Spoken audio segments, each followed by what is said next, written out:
Welcome to another episode of Community Chat. My name is Kevin Tocci, and I will be your host for this segment. As you know, we use this program to keep you better informed of things that are going on, not only in our great community, Abington, Massachusetts, but also things that are going on in and around the South Shore. That's the idea, to keep you up to date with things that are going on. So we bring different guests on to chat. Joining us today, he is the chairman of the Plymouth County Commissioners.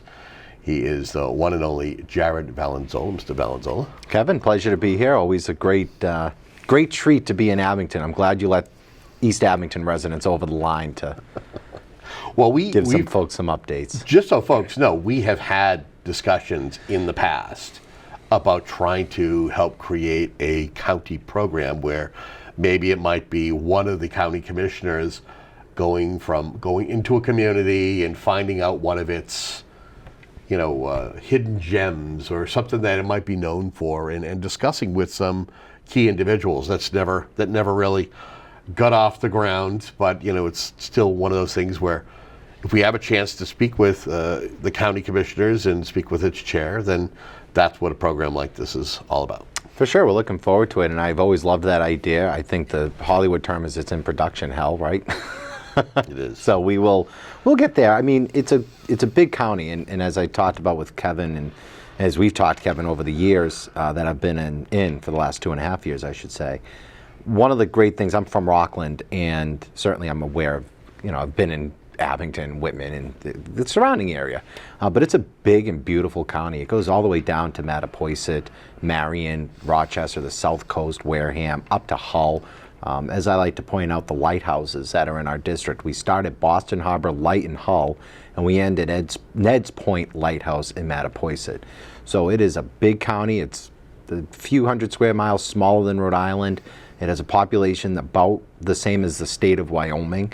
So we have a great and beautiful and diverse county with so many different facets of American history represented in it. Of course, the Pilgrims in Plymouth, Abington, Rockland, Brockton, Whitman, producing the most shoes for the Northern Army in the Civil War. We have agriculture in Carver and Middleborough with cranberries, and of course, the fishing industry across our coast. So it is a big and wonderful county, and I encourage everybody to get out there and discover what Plymouth has to offer. It's worth noting, if folks want to know, what exactly is it that the county commissioners do? What is the role of the county commissioners? So we were formed in 1685. We can trace our seats back to June of 1685 when Plymouth Colony was merged with the Mass Bay Colony. And if you look at a map of Massachusetts with the county lines established, you'll notice almost a perfectly straight line between Norfolk County and the borders of Plymouth and Bristol County. When you look at the map of Massachusetts, Plymouth Colony was all of Plymouth, all of Bristol, and all of Barnstable counties, as well as a sliver of Rhode Island, what is now Newport and Tiverton. That was all the original colony of Plymouth. When they merged Mass Bay with Plymouth, they separated us into those 3 counties, and then of course gave a portion of that land to Rhode Island. Today, Plymouth County's powers, well, I should say back then, their powers up to and included serving as the parole board. Of course, the sheriff's department was under the county organization back then, up until 2010. We were in charge of the jail. We were in charge of the parole for the jail. We ran the registry of deeds. We built the county road. So if you have a county road in your community, I don't think Abington has one, but in many towns across Plymouth County, there's a county road. We built it. A lot of the current state highways were originally built by Plymouth County. We were the regional service provider for a multitude of services. Unique to New England is our local home rule, and we love town meeting. We love our boards of selectmen. So over the years, as the state began to assume more roles and responsibilities, again, the jails, the parole board, the sheriff's departments, now all under the Commonwealth, and then roads began being taken over by communities.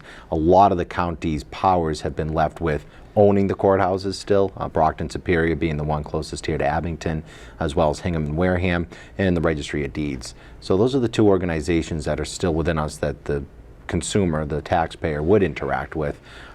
We currently, and the biggest thing that we've done in the last several years, has been administer 2 federal grant programs. The CARES Act, which sunsetted in December of 2022, and December of 2021, and the American Recovery Plan, ARPA, which is still ongoing today. Okay. The fiscal 2024 budget, it's still in the works with the state. I'm sure we'll hear news as to the conference committee and whether they'll be able to complete the task by the end of June, the start of the fiscal year, if it's going to be the trend that we've seen over the past several years, where we're going to go on a 1/12 budget via the state until they finally sign that document and the governor is able to either approve or slash a few things here and there. What is the county budget like? What is the county budget process like, and how was it this year? Yeah, so the county budget is, it's actually pretty straightforward, Kevin. So much like when you look at government in the United States, of course, you have an executive branch and a legislative branch, and that's at all levels of government, president and Congress, governor and legislature. In Abington's case, Board of Selectmen and town meeting, or a mayor and a city council. We are no different at the county level. We, the commissioners, are the executive board, and our legislative branch is our advisory board, which comprises 26 members from each town and 1 member from the city of Brockton. That member must be a member of the Board of Selectmen. So I want to give a special thanks to Abington Selectman Kevin DiMarzio. He was at our advisory board meeting at the beginning of June. He voted for our budget. So the budget starts with a meeting of the chair, the county treasurer, the register of deeds, and the county administrator. And we discuss and we project our revenues. It's important to note that Plymouth County does not have an apparatus for taxation, which is an interesting component for any government entity in Massachusetts. We can't tax, and not that I'm complaining about that, but our revenue is derived mostly from registry of deeds transactions. So when you buy your home, when you sell a home, when that deed is recorded, when you refinance, anytime a deed is recorded, there is a recording fee that is charged. That is the funds that end up funding our budget. We do also do an assessment to the 27 member communities, and that is about $1.4 million of our funding, but the majority of our monies is generated from registry of deeds transactions. So as you can imagine, we need to project out 18 months when we're doing our fiscal year budget, which begins July 1st, it's going to end June 30th of 2024 for our coming fiscal year. We started these conversations in January, so we need to really think, what is the real estate market going to look like? What is our revenue going to look like? Thankfully, our process is straightforward because we like to pride ourselves on being the best bang for your buck in terms of government.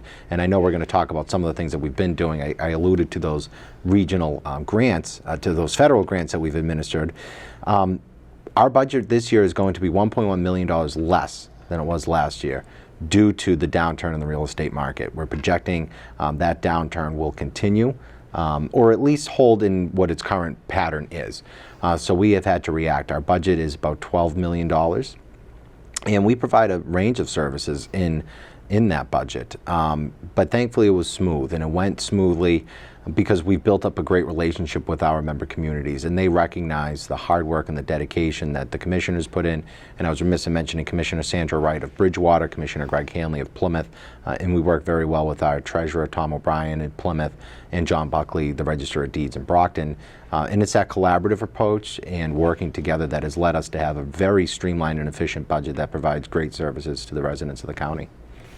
You had mentioned as far as being able to generate revenue, and it's not what it once was. What about parking tickets? Doesn't the county process parking tickets, or are they the avenue for those penalties if you're a couple of minutes over in your parking space? Yeah. So back in the 1980s, the state, and I love our legislative delegation, they're very supportive of us, and we're very supportive of them. Rep. Sullivan Almeida has been a tremendous advocate for Plymouth County. But in the 1980s, the state passed an unfunded mandate to the 351 cities and towns in Massachusetts, which basically states when you write a parking ticket, you need to process it. I believe back then you used to actually have to go to the trial court to process it. Mm-hmm. And the state said, we're not doing this anymore, you're doing it. So that imposed a significant burden on smaller communities, even medium-sized communities. So again, unless you're Boston, Worcester, Springfield, you already had that probably being done internally. Well, you get a parking authority. Right, you have a parking authority, and they're taking care of it in-house.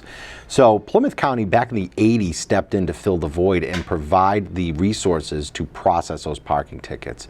That has been a revenue generator of late. Deputy Treasurer Jeff Welch, an Abington resident, has done a tremendous job in expanding our offerings to not only include towns in Plymouth County, but towns outside of Plymouth County. We provide the software, we provide the handheld ticketing technology that folks can use, and this is a revenue generator for the towns. We only collect a small percentage of what is written to go towards funding that infrastructure and taking care of the infrastructure in-house. So towns don't have to worry about staffing someone to do this. If a community writes a ticket, the individual receives it, they can come to Plymouth and pay it. They can pay it online. Plymouth County just takes a small portion of that to be able to administer this program. But what we are coming to find is the technology we're providing is on par with private companies. And a lot of private companies are now dropping some of the smaller to medium-sized communities. So towns are now being notified that they're no longer going to be administered or taken care of by some of the bigger companies because it's just not worth their time. They're not writing enough tickets, there's not enough volume, whatever the reason may be. In the business portfolio, they decide they don't want to do it anymore. So a lot of communities are now turning to Plymouth County, including several in western Massachusetts, in the Berkshires, towns way out there. Great Barrington is one of our communities that uses Plymouth County's parking. And as a matter of fact, the Berkshire Eagle, I think is the newspaper out there, did a story because folks thought it was a scam. Because the tickets, you know, if you're late, Plymouth County will mail notification you need to send this in. And residents were like, well, this must be a scam. Why is Plymouth County Parking following up on this? For communities out there who think they may not, and again, Abington, you know, has areas where there's restrictive parking, but that could include someone that parks in a handicap spot without a handicap placard. That is a ticketable offense. So there is opportunity for communities to make money off of parking tickets, and Plymouth County is happy to provide the service that allows the town to just write it, and then we handle the administration of it. Well, what's interesting, the first thing that popped into my mind, you know, there's the conversation about getting rid of county government. Yes. Not long ago, a few years ago, and during that conversation was that there are only so many active county governments left. Are those counties that do not have a county government the ones that are seeking out Plymouth County's assistance when it comes to processing those tickets? Yeah, there are towns that are within counties that no longer exist, and there are towns that are within counties that do. One of the things that I have learned as a commissioner in the last 2.5 years, we have a Mass Association of County Commissioners, and we meet semi-regularly. We try to meet quarterly to share best practices and ideas and collaborate with other commissioners, administrators, treasurers, and registers of deeds in Bristol, Plymouth, Norfolk, Barnstable, Dukes, and Nantucket counties. One of the things that I've learned in those 2.5 years is there are certain things that we provide that Bristol and Norfolk County may not provide, and there are certain things that those counties are doing that we may not be doing. Recently, we had our quarterly meeting in Barnstable, and one of the things that Barnstable County provides is a water testing facility. So if you have a question about your water, you can send it to them, they'll test it, they'll get your results. And that's something that they provide in Barnstable County that we don't necessarily do in Plymouth. But when it comes to parking tickets, it's something that we do that they don't do in Bristol or Norfolk County. As a matter of fact, we've signed on a handful of towns in Barnstable County that have joined our program. And we continue to work with communities that are in Plymouth County and outside of Plymouth County and outside of county organizations to be able to provide that service. Again, we're doing so at a cheaper rate than private vendors are doing. And again, communities are being faced with vendors cutting them because they're not writing enough tickets, they're not big enough, and they're not worth a large vendor's time. Because it's important to note these are national companies. And in this conversation about counties, a lot of folks may not be aware that it's very unique to New England that we have local towns that do a lot of these services. Nationwide, it is counties that are providing these services, and it's counties that are following up on, or that are providing a lot of services, right? So these vendors are dealing with counties in Florida, in the Carolinas, in California. It's the county that is providing those services. So when a vendor is looking at a town of 15,000 people and thinking, well, I have Los Angeles County with 10 million people. Why am I going to deal with a town with 15,000? They start cutting those businesses. So with these towns, while we feel big, Rockland's 18,000 people. I know Abington's about 15 or 16. That is small when you're a vendor that's dealing with a county that maybe has 500,000 people or 1 million people or 800,000. So we are there at the county to fill the gap and to sort of fill that vacuum when there's an opportunity to provide services to our communities. It's a point where you mentioned about revenues are down, especially when it comes to real estate, that there's a downturn. Yes. Give you an opportunity to put your real estate hat on. Yeah. I would think that the lack of housing stock, it might be the reason why. Does that make sense why we're seeing a downturn? Because there is not enough housing stock to put on the market, and these days when something is put on the market, it's not up there long. If something is lingering on the market for longer than 30 days, eyebrows are raised because something must be wrong with this listing. 1,000%. So I'm glad you alluded to that, Kevin. Professionally, I am in real estate, a licensed real estate agent out of Rockland, but certainly licensed in Massachusetts, and our office is in Rhode Island as well. So the real estate market's in a really interesting spot, and I'd said it to my broker over the last couple of years. Ordinarily, when interest rates go up, prices come down because you can afford less. Yep. So why are prices still sort of holding firm? As you alluded to, it's now your standard economic supply and demand issue. Yep. I'm concerned professionally for what is on the horizon for the real estate market unless housing is addressed fully in Massachusetts, the housing inventory issue. There are more buyers than there are sellers. And now the problem is, and I've dealt with this with my clients, if you refinanced into a 2.5%, you can't afford to move. You know, if you wanted to make a lateral move, say you bought a house at $500,000 and 2.5% interest rate, you cannot afford that house at a 6.5. Mathematically, you cannot afford that home at a 6.5. You could afford it at 2.5. So the problem that the market is in now is folks that want to make a lateral move. They want to stay in a similar size house. Maybe they want to move communities for whatever reason, a change in job, change in lifestyle, who knows what. They can't do it. They're stuck proverbially where they are because there is no inventory. I will say this for buyers, and it seems counterintuitive. You do occasionally want to consider buying with a higher interest rate and a lower principal or a lower purchase price, because ultimately you can always refinance out of the interest rate. You know, folks bought at 4%, 5%, they refinanced into a 2.5%, and that helps you build equity. Bottom line, though, is if you borrow $500,000, you owe $500,000. It doesn't matter how you slice or dice, doesn't matter what you refinance. If you ask the bank for $500,000, you owe them $500,000. Whether you're paying 6.5% interest on that or 2.5% interest on that, and that is a significant difference, you will always owe $500,000. So it might seem daunting, especially if you're a first-time home buyer, but it is important to know if you can do it, you're going to want to buy at the higher rate because you can always refinance the rate. You can never change the principal balance of what you owe and what you borrowed. So, but it's tough out there because, again, you know, 2 years ago, if you were pre-approved with a 2.5% interest rate, you could afford, say, $700,000. Now you're pre-approved at 6.5%, you can only afford $400,000, and there's nothing out there for $400,000. I went to a open house in Manomet Friday afternoon, $350,000, and nothing wrong with the home. Shoebox? Missing some train. Oh, it was definitely a shoebox. It was a generous 3-bedroom definition, but missing some trim on the. It was a sort of front and back, not a front and back split, but it was kind of like a raised ranch with the ground level side.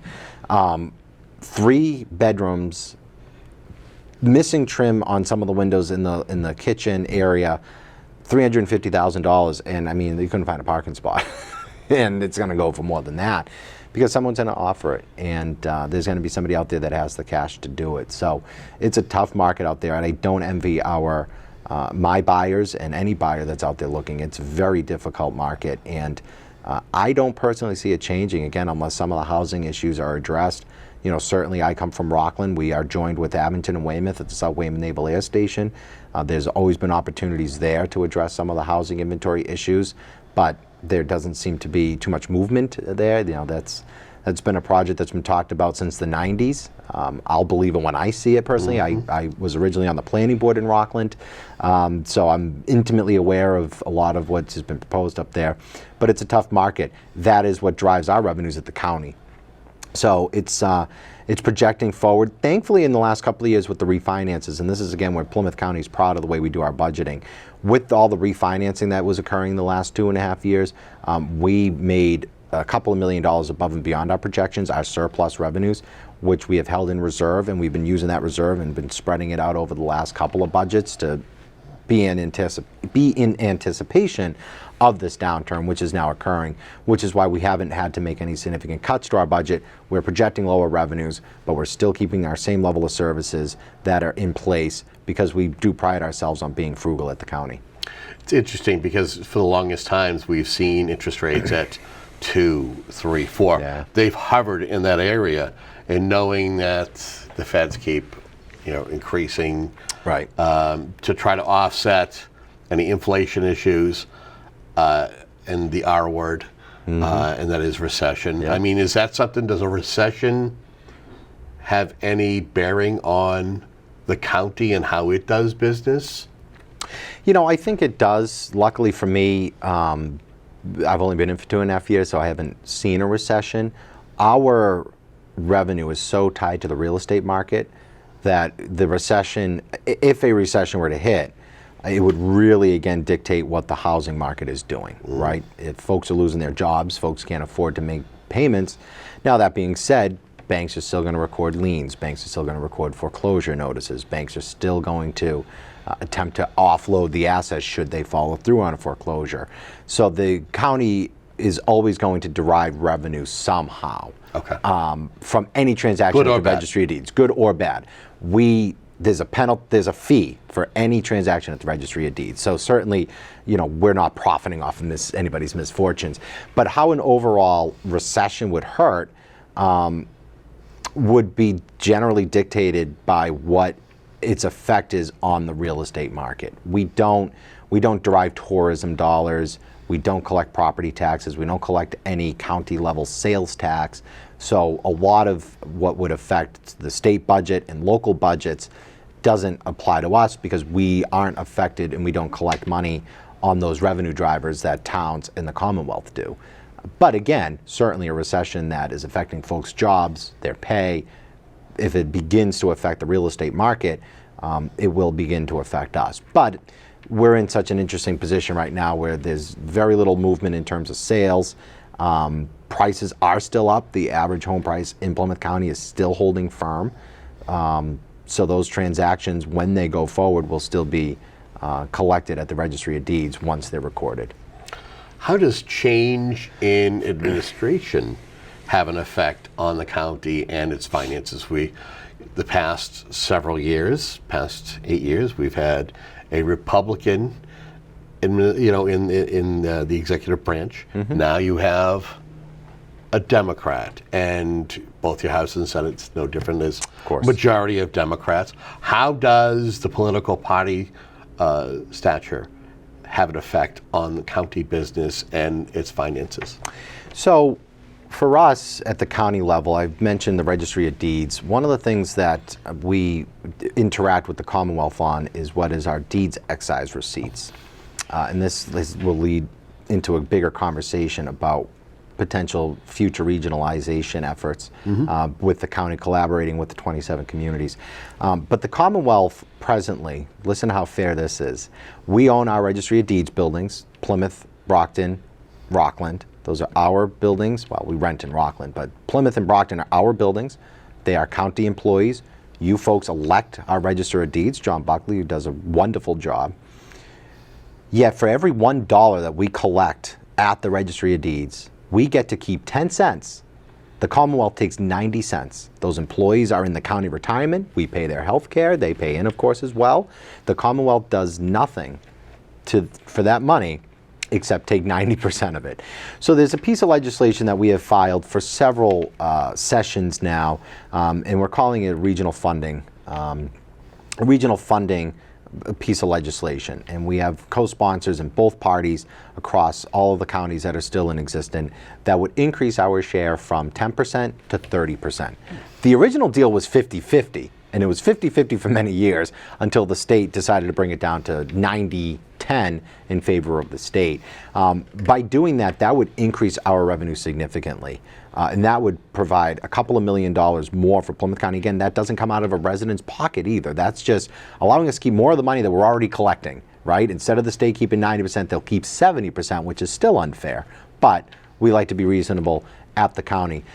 This all leads into the answer about the change in administration. The previous administration was no fan of county government. As a matter of fact, they sent multiple missives to Plymouth County demanding that Plymouth County not administer the $90 million in CARES Act funding. In January of 2021, the former governor filed an outside section in his budget to study the elimination of the remaining counties in Massachusetts. So the previous administration was no fan of county government. This current administration, I'm not sure of her feeling or sentiment on county government. I do know my colleagues in the Democrat Party. I am a Republican, but I will say we operate very bipartisanly, almost nonpartisanly at the county level, much like you do in Abington and other communities. You don't really know what the party affiliations are, and we do the same. My understanding from folks that I've conversed with in the Democrat Party that have a relationship with the new governor is she is open to this piece of legislation.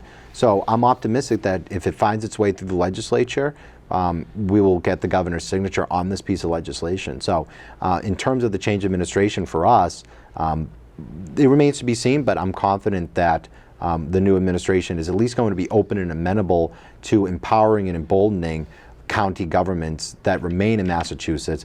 And look, down the road, maybe it would be nice to examine reestablishing some of the counties that have been eliminated. But for now, at least looking after and taking care of the ones that have existed and are doing great work with multiple programs.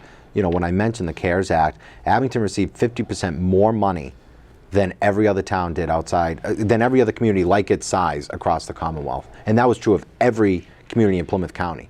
And it's worth also noting, and this maybe we're burying the lead here, is that Plymouth County did such a great job with the CARES Act that other counties were going, hey, what are we missing? Am I wrong here? You are very correct, Kevin. We're missing out. How do we get involved? Right. And maybe this is the answer I'm looking for, did you have other counties that got in on ARPA and are replicating what Plymouth County has done? 100% correct, Kevin. So Plymouth County did the CARES Act on its own, much to the chagrin of the state. We turned out 50% more dollars for communities in Plymouth County than like-sized communities outside of Plymouth County. Again, Abington received 50% more than a town like its size in any other part of the Commonwealth. The city of Brockton, $19 million in CARES Act money. That was more than Worcester, more than Springfield, more than New Bedford, more than Quincy, and they got it quicker. And we did it for less than 1% administrative cost, less than $1 million. We administered that program, which meant more money for Abington. We did it quicker, we did it cheaper. I noted the irony that the state demanded we return that money to them, only to then not only see that the state gave CARES Act money back to the federal government, but if you've read the headlines recently, misspent $2.5 billion of federal money with the Unemployment Trust Fund. So Plymouth County didn't have a single dollar clawed back. There were towns outside of Plymouth County that had monies clawed back because it was inadvertently given to them for ineligible projects or ineligible reimbursements. We had none of that in Plymouth County, and we are grateful for the support of our legislative delegation locally, as well as Congressman Stephen Lynch was a major proponent of Plymouth County having these funds and distributing them. He came to multiple CARES Act check presentations and was a solid ally for Plymouth County having these funds, to a point where, again, the previous administration, when ARPA was being debated at the congressional level, sent a letter to the former Speaker of the House, Nancy Pelosi, asking the federal government to leave county governments out of ARPA. So thankfully, thanks to Congressman Lynch, as well as Congressman Keating and others in Massachusetts, that did not happen. And to your point, Kevin, not only did Plymouth County receive $100 million in ARPA money, but Bristol, Norfolk, Barnstable, and Dukes County, of course Dukes County is the island of Martha's Vineyard, all took their monies this time to administer their own ARPA program. But what has that meant for the residents of Plymouth County? Because those other four counties are participating, we are able to share costs. So we set up a robust system of approval for the CARES Act. It started with 2 levels of review and then ended with the county treasurer before it came to the county commissioners. We set up a similar level of review process with ARPA. Clifton Larson Allen at the first level, Powers and Sullivan at the second, and the county treasurer at the third before it gets to us at the county commissioners. Barnstable, Bristol, and Norfolk County have all joined in that program. You can go to PlymouthCountyARPA.com and you can see exactly where everything's been spent, and transparency is very important to me as a commissioner, but it's important to us at the county level. PlymouthCountyCares.com, PlymouthCountyARPA.com showed you where every single penny went, showed you what every community was receiving, what every community ended up receiving, and it gives the roadmap and it explains what is eligible and what isn't eligible.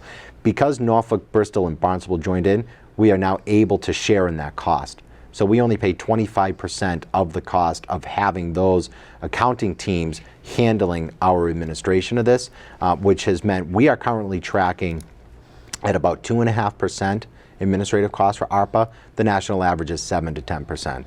Those savings, again, will mean more money for Abington. We actually approved an ARPA check for Abington last week, but it means more money for Abington. It means more money for our member communities where it belongs. I don't like the idea sometimes of a lot of the money that the federal government takes from us in tax dollars, but you know, as far as I'm concerned, if they take $1 from us and they're giving us 70 cents back, I'm going to administer those 70 cents. We gave a decree with CARES to make sure no money went back to the federal government. We've given the same decree with ARPA, and we're going to be on track to make sure that those dollars stay in Plymouth County where they belong. Let's talk our final topic, and that is the future of regionalization, the importance of it. I know that it's been bandied about, it's been discussed before. What are some of the ideas and some of the services that the county is exploring? Either maybe they're currently doing it and maybe they want to expand it. Maybe there's some new ideas and we're in the ground level having discussions and looking at best ways and see what members want to be involved with it. Yeah, well, it's important to know, Kevin, and it's a great question because Plymouth County always needs to be looking to the future. We are a level of government that a lot of folks don't understand why we still exist. We work constantly to prove our worth, and we do so every day. There are so many regional programs that we are currently providing as we talk right now. Our 4-H program is out in our communities. Blake Dinius, entomologist, is around talking about bugs, and he visits schools, he visits senior centers, he educates folks about bugs, about ticks, about making sure you're protected against tick and bug-borne illnesses. That's a service we're currently providing. Molly Vollmer, Blake, and the entire team there do so much great work. They take kids to Ag Day at the State House. They work with kids going to the National 4-H program in Washington, D.C., and they're doing great work on our section of the farm that we share with the sheriff in cultivating agriculture in Plymouth County. Vehicle bid. We currently source vehicles for local municipalities to purchase mostly police apparatus. Feedback I've received from town managers and town administrators across the county is our vehicle bid process is smooth, it's straightforward, and we're usually cheaper than the states. So we're saving money there. We administer the Burn JAG grant. There are multiple communities that participate in that, which provides federal grant monies to communities for public safety. We have a county dredge. So there are communities, not only just the coastal ones, and this is important to note, but there are communities, Mattapoisett, Marion, again, the coastal communities on the south coast especially, are employing the use of our county dredge to take care of their waterways, their harbors. But it's important to note communities like Abington with Island Grove or Rockland and Reed's Pond, you can use the dredge potentially for that. You need to go through the permitting, you need to go through the process of of getting all your ducks in a row, right, to make sure you can use it or to make sure it's a project that's viable, but we have a county dredge. And a couple of other things that we're currently doing, and these are very important because I do like to talk about the unfun stuff of government that we do, like parking tickets. But the Plymouth County OPEB Trust Fund is something that we participate in, that the county treasurer administers. Other post-employment benefits is a multi-billion-dollar piano hanging over the heads of multiple communities, not just in Massachusetts, but across the country. Yep. Folks are aware public employees will have a pension, and that is for money that they pay into, the employee pays into, that will be paid out. But what a lot of folks forget is the other benefits, such as health, dental, and other benefits that are paid to employees once they retire from their employment. That is a unfunded liability that many communities are currently facing. We formed the OPEB Trust Fund, which has seen actualized returns close to 10% over the last several years, which is well above the national average of 5%. We are currently helping communities pre-fund that liability so that when the bill comes due, communities aren't faced with the task of figuring out how to pay for those benefits. And we also, of course, do the Mayflower Municipal Health Group, which is a wonderful program. Those employees, again, that's a dollar in, dollar out because it's supported by the member communities and the members, folks that are currently receiving those health benefits. But we provide those services. But the big one for us is being there to provide the OPEB Trust Fund, because that is a significant liability that communities are facing. When it comes to pivoting in other directions, we've worked well together. Commissioner Wright has done a study on a public safety training facility, a gun range for our local police officers, but it's more than a gun range. It would be built to be a potential tactical training facility for folks in Plymouth County to use. We recently, with the help of the advisory board, were able to purchase a fire mobile training unit so that can travel around and firefighters can train on that. When we look to the future, though, we are constantly looking for ways that we can collaborate. And there are communities right now that are looking to the county to examine those avenues. And we have the conversations because we are aware that there are things that our towns do that they're not going to want to give up. But there are also things that are repetitive. So one of the things that I've looked into doing, and because our budget is so tight, we made the decision to not go forward with this just yet, but a regional grant writer. Providing that service at the county level, especially for our smaller communities, but also to write grants for the county, because a lot of grants are given to counties because the federal government feels as if those are going to benefit more folks than if they write it for a specific community.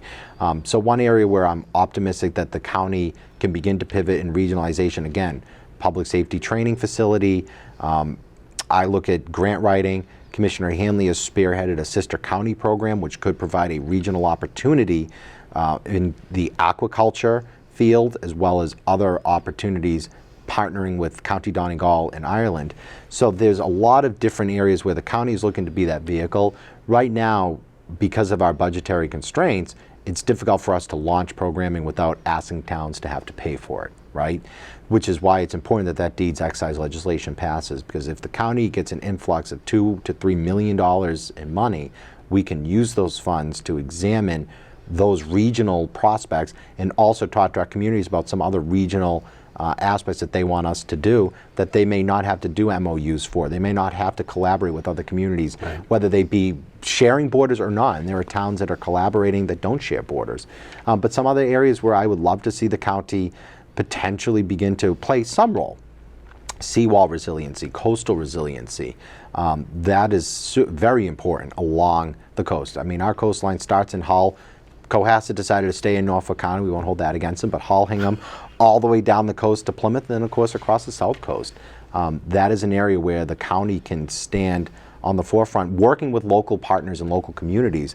But if we have funding where we could pursue national funding to be able to supplement a lot of the coastal resiliency programs that our member communities are currently doing, that would be very beneficial. But we're constantly always looking for ways to be a regional vehicle. And if we can just be a simple vehicle, a pass-through, we're happy to do that.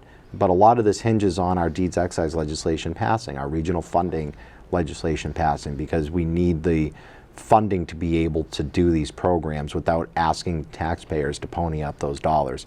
And I'm confident when it passes, because I'm going to be optimistic, we'll be able to do that, and we'll be able to provide some great services for the county, and we already are. We're very, very grateful for our hardworking team that shows up at the county every day and puts on a smile and services the 525,000 residents of Plymouth County. One of my last couple of questions, and going back to talking about what can be offered by the county, and I think you had mentioned earlier about animal control. Yeah. That being something that a service that could be, is that something that is still being bandied about, or something that's still being discussed? Yeah, animal control is a natural fit for us. For instance, the black bear that has recently reemerged. There was a black bear thing last year. There's a new one this year. You had one. One was sighted recently in Taunton, and now Yes. I think the Newton Heights. Yep, and I've heard one was seen in Carver, so I think that might be the one that was recently seen in Taunton. Yep. Bears and animals don't follow our political boundaries. They don't know that they're in Carver or Middleborough or Taunton. They don't really care. They're looking for food. So that is an area where the county could stand at the ready. A lot of communities we're finding, and I'm finding in conversations that I have with them, are having a hard time finding folks to fill it. A lot of towns, it's a police officer. And I'm not going to speak for our police officers, but I think a lot of them didn't get into the work of public safety and public service to deal with a dead raccoon on the side of the road, or other animal-related issues, a loud dog, or whatever the issue may be, or feral cats, right?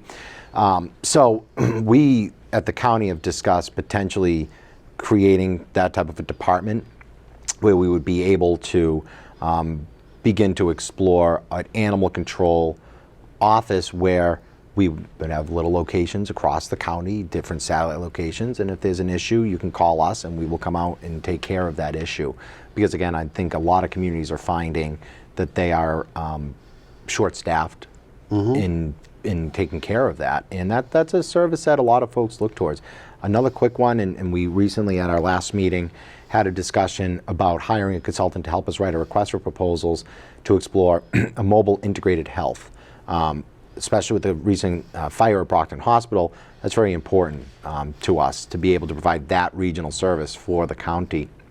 And what that would do is provide a resource for member communities and residents in those communities when folks go to the hospital and they get discharged. Maybe they're discharged with medication, and look, I don't take medication, so if I get sent home, I had a surgery last year and I got sent home with a list, and I'm a young guy, but even I'm looking at this like, okay, well, I take this every 6 hours and I do this every 4, and I'm like, even I was getting overwhelmed, and I think of my grandparents, and I think of other folks in our senior population that would also look at that and get overwhelmed, like, well, do I do this then? Mobile integrated health would provide folks going around to those homes and saying, okay, Mr. Tachi, you were just in the hospital, we just want to check in, how are you doing? You take this now, you take this then.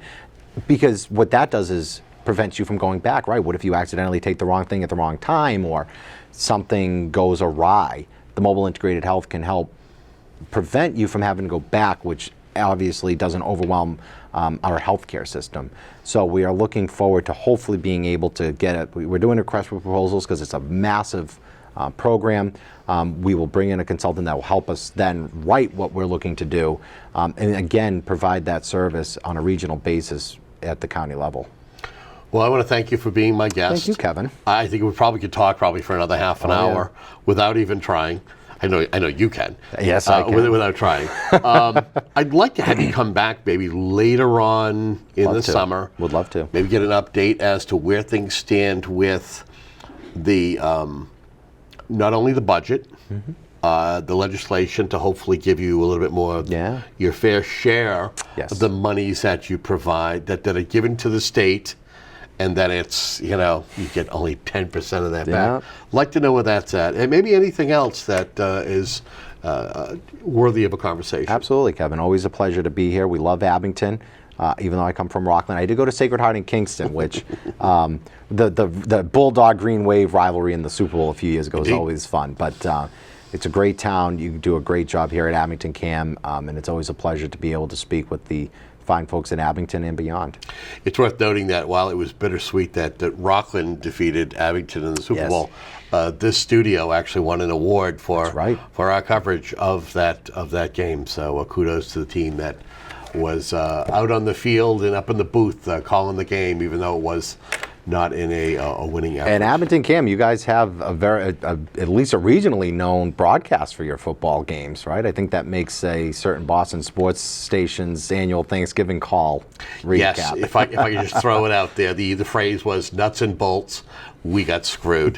That is the great so Sean Riley and Kevin Whalen Yes. call for I want to say more than 30 years calling Abington Greenway football. So, but that's all the show we have and all the information to share with you. Until our next conversation, have yourself a great day.